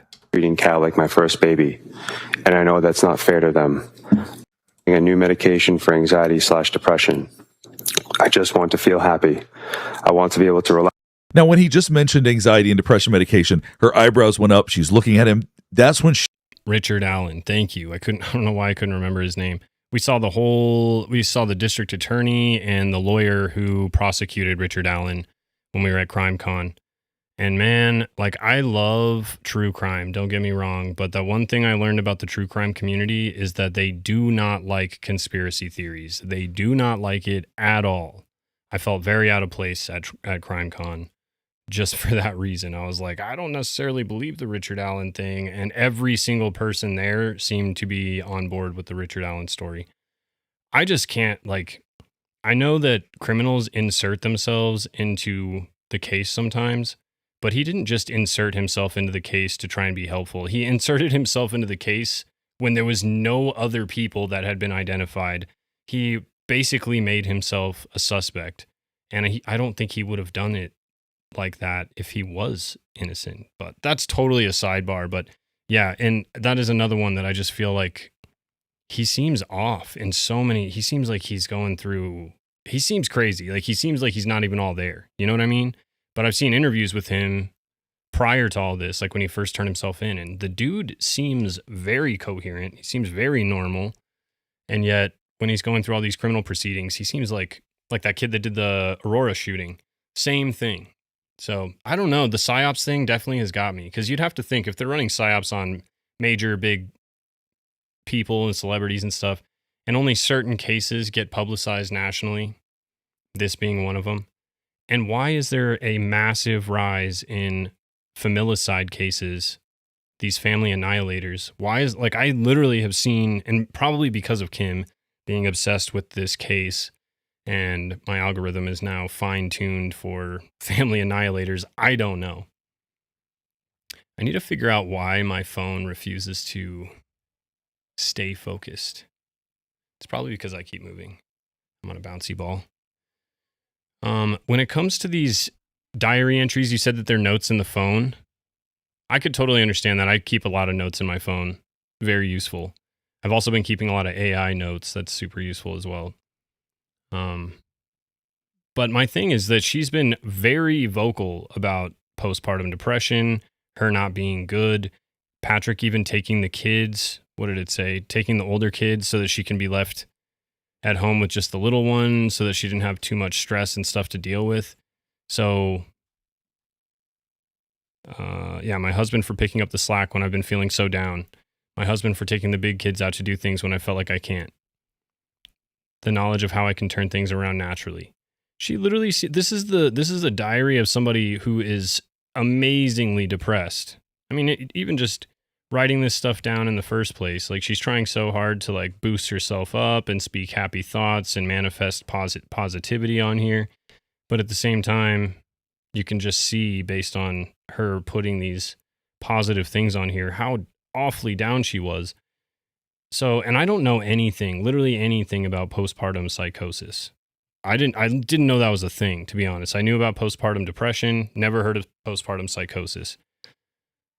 And I don't think that the drugs helped either. If anything, I don't even know if it'd be postpartum psychosis. I think that would be the postpartum depression leading to poor medicating from this psychiatrist, which then probably led to psychosis. Todd Mullis is also a railroaded innocent man whose lawyer made the false confession on his behalf after putting his client on the stand. I don't know about that case. Todd Mullis, I'll have to look into that one. I'll write it down.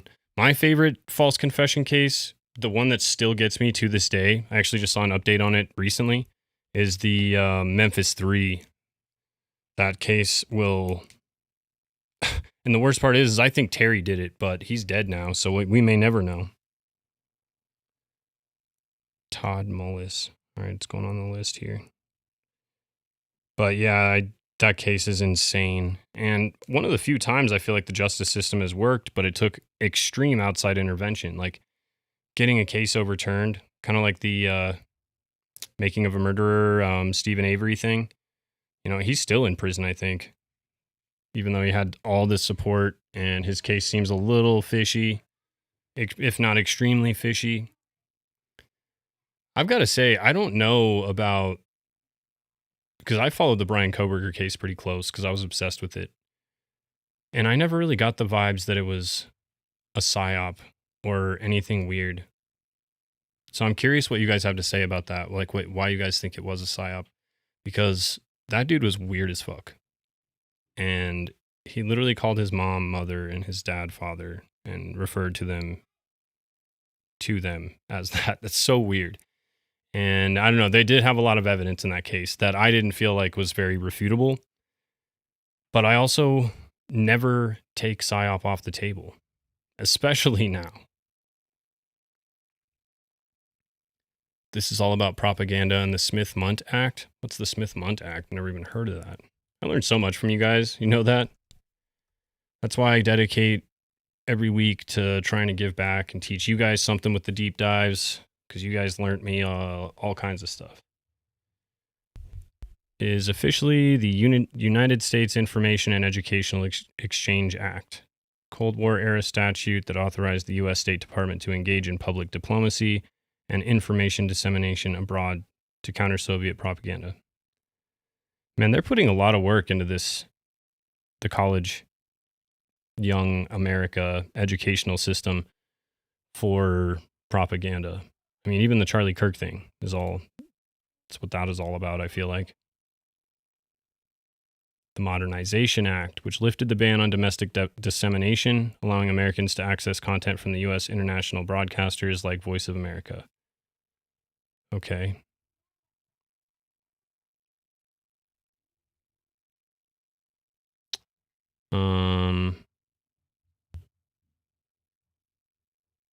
Corey Mills in late 2025, which seeks to reinstate the prohibition on domestic dissemination of government-produced media. This legislative effort has gained traction following conservative claims that 2013 modernization allows the government to spread propaganda to U.S. audiences. Yeah, it does. I mean, literally, that's all media is. It's propaganda. Yeah, that actually makes sense. It makes a lot of sense. All right, You start to see artifacts. I just want to feel happy. I want to be able to relax. Now, when he just mentioned anxiety and depression medication, her eyebrows went up. She's looking at him. That's when she thinks there's something that's significant. There's something that's important. We raise our eyebrows to bring attention to our face, but it's also sometimes done just when we think somebody's making a point we want people to hear. So for her, she wants people to hear about the medication. I do think that she is blaming some of what happened on the meds. For anxiety/depression. I just want to feel happy. I want to be able to relax and take care of my kids. And then when they blaming it on the meds, yo, I take some of those meds. Those things are heavy. Those are some heavy meds alone. I don't even think I've ever mixed them before. I'm too scared to do that because I'll take quetiapine, tiniest little pill you ever saw. That thing knocks me out in an hour. Not just me, too. I gave one to my brother once because he couldn't sleep when we were camping. Knocked him out quick. Like, those things are heavy. I've tried to stay awake, too, because I didn't know that they knock you out that quick. So I was like, oh, I'll just take one anxiety pill, make me feel better for the day. No, I was out. And this is after sleeping all night. I literally passed out at like 10 a.m., slept most of the day. It was like 6 p.m. when I woke up. And then you feel so groggy and just like, and she was on way more than just that. She was on all kinds of different meds. And she was on lamotrigine. That doesn't really affect me that much. I don't really feel that. I do feel it when I don't take it. I get very manic, and actually I get very unbalanced. I go back and forth really, really quickly and easily. So I don't know. I mean, to me, I don't think she's blaming the medication necessarily. I feel like she just has no memory about it. And so the only explanation she can come up with is, well, I must have been over medicated. I must have been in a psychotic break because I had so much medication going through my system. I don't know. I really don't know about it. I go to bed at night, I want to deeply relax and hang out with Pat and then fall into a deep sleep for 8 hours, get up. Kim actually said, I'm just an asshole sometimes. Kim said that he actually bought an apartment in New York City under his business name. It was like his LLC that actually purchased it, which is a classic shell company hiding kind of move. You know what I mean? Like, oh, let me purchase this. If you don't want people to know where you live or show up on any searches or anything like that, then you buy it through an LLC of some sort of shell, and then then that's the owner. You don't have to put your personal information down. Of course, if they can trace that back and find your personal info from the LLC, then they can find it that way, but it's not going to show up as you're the owner, which is interesting. I mean, and I've been saying for a long time, like, I don't think that he was waiting. I think that they already had a fling going on for sure. Even if it was just emotional, I don't know, but I highly doubt it was. And pour hard into myself for an hour and a half. Cal was so very planned and desired. Now you see her chin is dropping, her head is pointing further downward. We associate that with shame and losing confidence. He's not the first third child to ever exist. I think I know he'll be okay, but it's really hard for me. I hate that he has to put himself to sleep.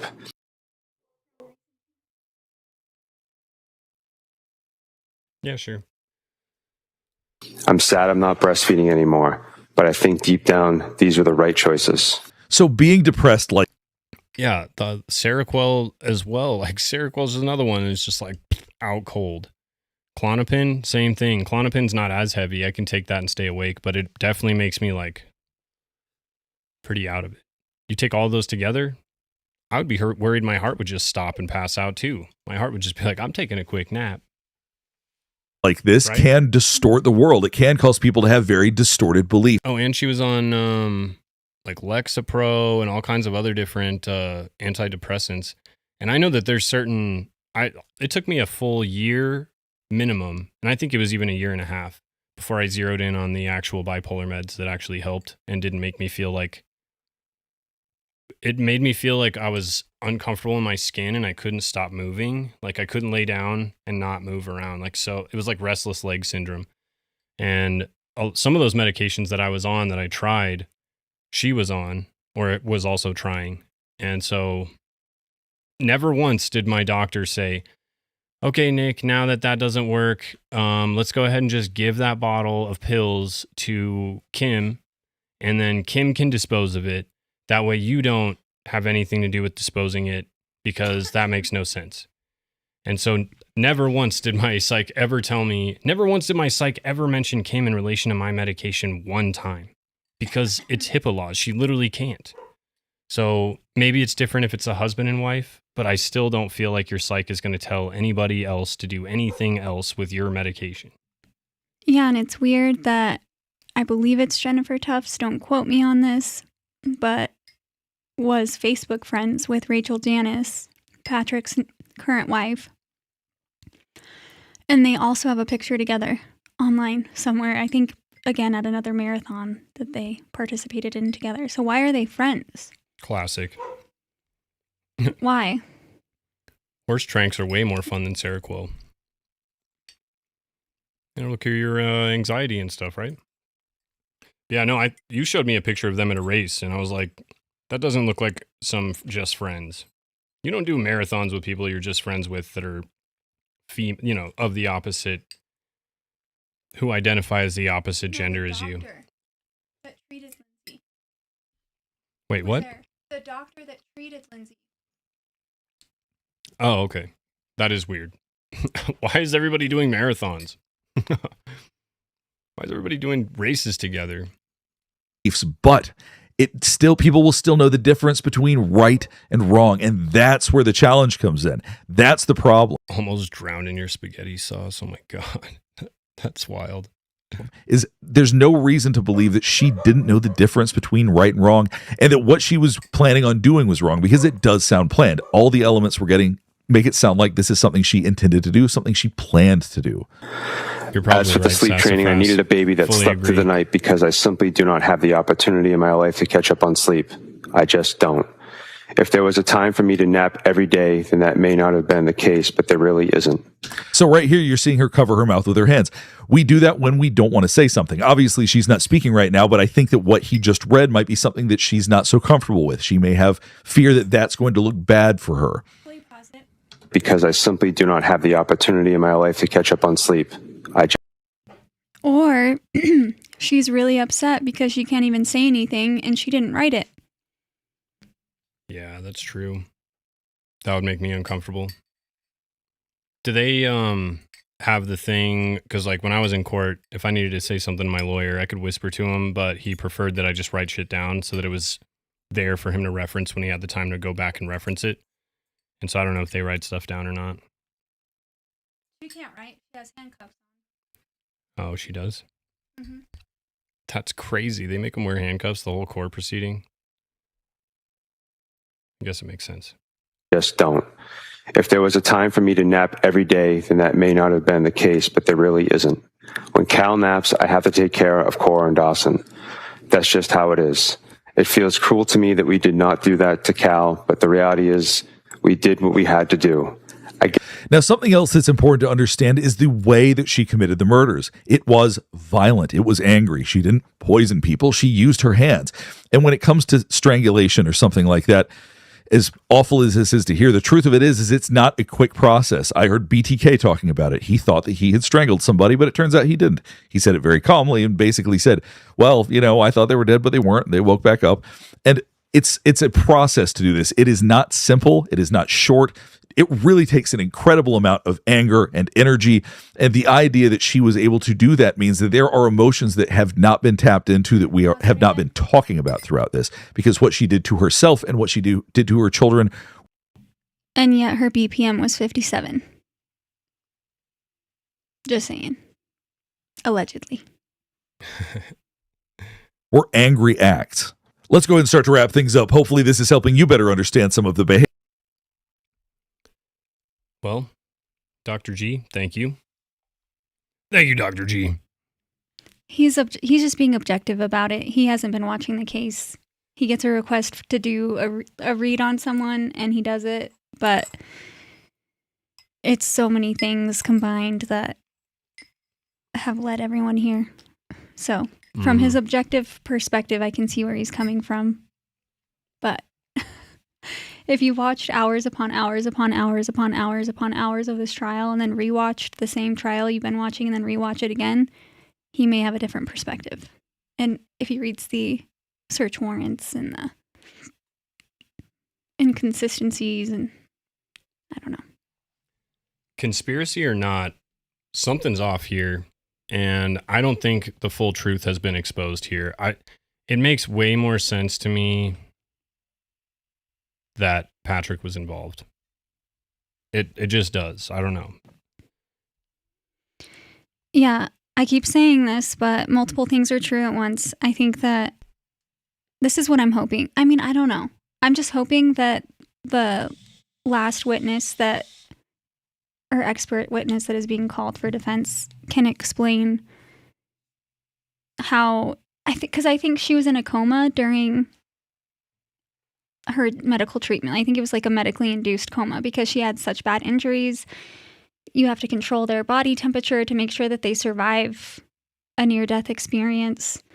And with all the sedation medication and stuff like that, like I said, it's very possible that she experienced hallucinations during that time. And so I just don't feel like her confession is reliable. And I hope that the expert witness that's called tomorrow can give us some explanation about that. I wouldn't be surprised if they don't, though, because nowhere in this trial are they, like, I guess, disputing that. I think that the ultimate goal is to maybe get her a mistrial or acquitted or something, because the police did not do a thorough investigation and prosecution did not bring forth any proof that that she's criminally responsible. They just didn't. Okay. Here's my real question, Kim. Why, in the actual, did they end court early today? I do want to know. I want to know. What actually happened in the courtroom today? Yeah. I was looking it up, and this article here says, this is from the Hindustan Times. I don't know. I can't ever say that, but I trust them because they're not in the U.S. usually. So, but anyways, they said, it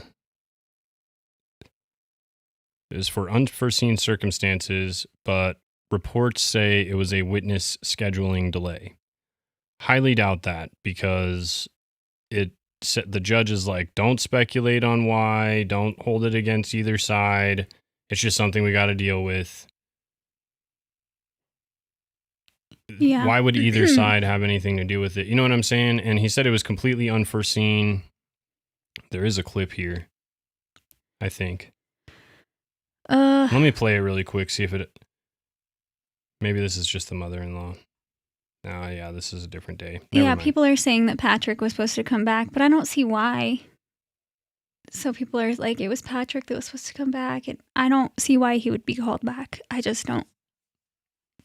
I still do. I feel like it could be him because the defense hasn't had their chance to depose him. Is that what it's called? Yeah. I'm going to do a quick search on my FYP, see if there's any new theories as to why court ended early. Yeah, I don't know. What do you guys think? Why did they end court today? That's what I want to know. Because Kim's been talking about, Reddington's been filing all kinds of stuff, trying to get this case thrown out. And of course, that's what a defense attorney does. But he's taking all these routes that, like, basically is saying that the prosecution hasn't proved anything and saying that there's literally no reason why she should be on trial. And it makes me wonder if something finally did come up to where they totally were expecting that TikToker to testify, but she failed the voir dire unexpectedly. Yeah, but again, What TikToker? Babe, I explained that. There was about a week and a half ago, a TikToker went viral. She made a video because she worked at McLean Hospital, which is where Lindsay Clancy was treated the day that she self-admitted herself to a mental hospital. Okay. And yeah. she worked there a year prior. So she was there to give her experience of working there because she felt like it was misrepresented by the doctors that were testifying. But it wasn't all a loss with that today because they were able to submit more. They subpoenaed like the specific scheduling that was the staffing that was there during Lindsay Clancy's stay. So that's going to be there for the jury to consider and look at. The facts that this witness was going to bring is still going to be submitted into evidence, just a different way. But the jury's not going to get the powerful impact of it being spoken in the courtroom. Right. Yeah. Which is a bummer. I'm just an asshole sometimes said Chris Watts initially blamed Shanann, which is true. And yeah, 4 of 5 people. Like, since when do police believe the spouse when almost 4 or 5 family members are gone? Like, literally, though. That's exactly how I felt. And then there's no investigation done after this. Like, literally none. And so somebody said, didn't they already cross-examine Patrick already? And maybe I'm wrong on this. I don't think I am. But I thought that cross-examination was limited to the scope of the original examination. So they couldn't ask stuff that ventures too far outside of what they already asked. And if they do, then prosecution usually objects and then the judge says, okay, yeah, you need to reframe it and like move back into the scope. I could be wrong on that, but I thought that the defense then had their ability to go up and then ask their own questions in their direct examination. And then the prosecution gets a chance to cross-examination them on what the defense asked. That's my understanding, but I could be totally off on that. And the name of our doggy, well, we got Lulu right here. Woo woo. We call her Woo Woo. When Kim and I got her, her name was Delulu, and we felt delusional for getting a third dog, so we're like, we'll just keep the name. And then Chapo is actually laying at my feet right now. El Chapo Guzman Jr. And yeah, he broke a nail. It's like about to fall off. I think he's trying really hard to get it to come off, so he's licking it. But Woo Woo is so sweet. She's the sweetest little girl. She's our CrimeCon dog. Best part of CrimeCon right here. Yeah, no new theories. There's just the one where I guess there's TMZ photos of Patrick and Rachel in a hotel together. I don't know what that does. We just get to be nosy, I guess. But other than that, I don't know. Yeah, and you're 100% right. You may be an asshole sometimes, but you're 100% right. He looks creepy as... What is that about? Why does he look like he's definitely a serial killer? Everyone's saying that it's because Patrick confessed. Like, He hasn't cried at all. I think that's weird. And I mean, sure, guys don't cry as often. I cry all the time. I'd be crying in the courtroom for sure. People online would be calling me a pussy and stuff all over the place. But I think that that's better than looking like this. Looking like I don't care at all. He looks pissed. And even during the questions when they're like, so what happened next? He seems annoyed that he has to explain it again. Like, I've already said this. Do I need to explain it again?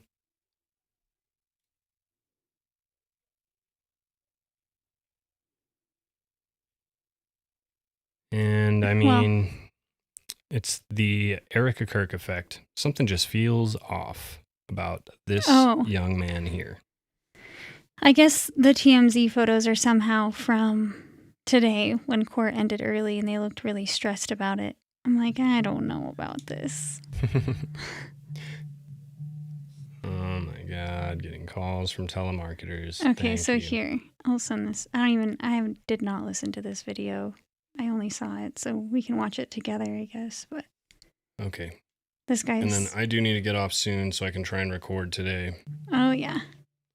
But then we can wrap it up. This dog right here, we don't know exactly what she is. Kim probably knows better than me, but we know that she's mixed with Whippet. Yeah, I think she's a Whippet and something else. Whippet, I have no idea. Honestly, I have so many guesses on what her other breed could be. Rat Terrier just is what my instinct is always telling me. I don't know why, but... Yeah, that's been one of my guesses, because I've had a couple Rat Terriers growing up, and she does look similar. But definitely Whippet with how fast she is and her long, slender legs. Fast. She is very fast. Woo is fast girl, and she loves to run. Yeah, she's the sweetest dog. She's a snuggler, like you would not believe. I can't snuggle Kim anymore because Lulu will push herself right in between us every time. She is just a little love bug. Yeah, she is. Love bug. Woo woo. You're so cute. Tell the chat hi. Say hello. She says, okay. What? I want to get kisses. Okay, sorry. Let me pull up this video. Did you text it to me? Yeah. Let's see what he says. It could be something bonkers. Which one? I didn't listen to it. It's the most recent one. It's the one where the TMZ... I don't even know if it says it in there. The Lindsay Clancy trial just ended out of nowhere. Patrick and new wife been stressing before court suddenly ended. Today after Patrick and his new wife were seen stressing and making phone calls last night. I mean, what is going on? So TMZ just released these photos last night of Patrick and his new wife, and they said that they looked stressed. These were taken yesterday in Manhattan on an apartment building while Lindsay's trial was on break, and eyewitnesses said that they were talking on their phones for about 30 minutes, pacing back and forth and at one point even arguing. Patrick was seen taking a lot of phone calls and just walking in circles repeatedly, and Rachel was... Yo, who's this paparazzi? Where are they at? Yeah. These fools do good at their jobs. Seen sitting on the couch and taking calls of her own. Oh, wait. And today in court... I'm dumb. My bad, guys. We'll start it over here. It's not a long video. The Lindsay Clancy trial just ended out of nowhere today after Patrick and his new wife were seen stressing and making phone calls last night. I mean, what is going on? So TMZ just released these photos last night of Patrick and his new wife, and they said that they looked stressed. These were taken yesterday in Manhattan on an apartment building while Lindsay's trial was on break, and eyewitnesses said that they were talking on their phones for about 30 minutes, pacing back and forth and at one point even arguing. Patrick was seen taking a lot of phone calls and just walking in circles repeatedly, and Rachel was seen sitting on the couch and taking calls of her own. And today in court, the judge just ended the day early and dismissed the jurors due to unforeseen circumstances. He said they were not expecting what just happened to happen and said do not speculate, do not let it sway your opinion of one party or the other, and that this was just out of everybody's control. He didn't give further details about what happened, who was involved, or how this could affect the trial, but let me know what you guys think about this. Rest in peace to her poor children, and as the trial continues, I'll keep you guys updated. The Lindsay Clancy trial just ended out of nowhere today after... So Kim said that that video that we showed earlier about the reenactment was dropped yesterday. The dog's freaking out. So yeah, still relatively new. I wonder... This is your TikTok. Is that a TikTok video you posted? Is it something I could find on here and send a link? Huh? Is your TikTok where that video came from so that I could maybe post the link to that video that we showed?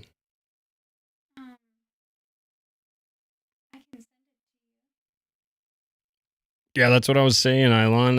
Who was the guy hiding in the bushes who popped out of their, like, some sort of like wardrobe in their hotel room or something? I don't know. How did they get those photos?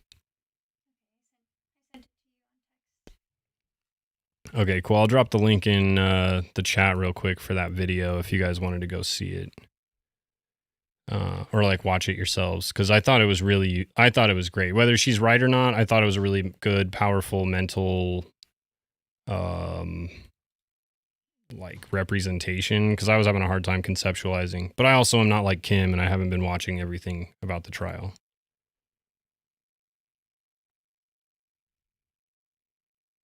Yeah, I don't know any Coras. Actually, there's one Cora I know. It was Haas's old girlfriend's sister. I think her name is Kara, and her sister was Cora. Yeah, I guess Cora was named after the first baby that Lindsay delivered. As Oh, that's cute. So she did what your sister does? Mm-hmm. She was in labor and delivery. That's cool. Which makes it even less believable that she would take her children out. Way less. You have to truly love kids to work in that environment. Like, you have to love kids. Lab, border collie, and mini boxer. Oh, I love that mix. That's great. We've got a border collie. That's our third one. He's our old man. Yeah, you can hear Chapo. Chapo's deaf, but we didn't know that for a really long time. But he's a really playful dog, so we got Chester as a rescue to be his playmate. And he is the only dog I've ever seen that doesn't play at all. In fact, I think he's more like a cat. Chapo, stop. Lulu can get up there. Here, you come up here. Yep, there's Chapo. All right, guys. Yep. Well, thanks for chilling with us, talking about stuff, you guys. We just thought that the cancellation or like just random abrupt ending to the trial today was really strange. But I'm actually glad that we didn't plan to go live during the trial, because that would have really thrown off our plans big time.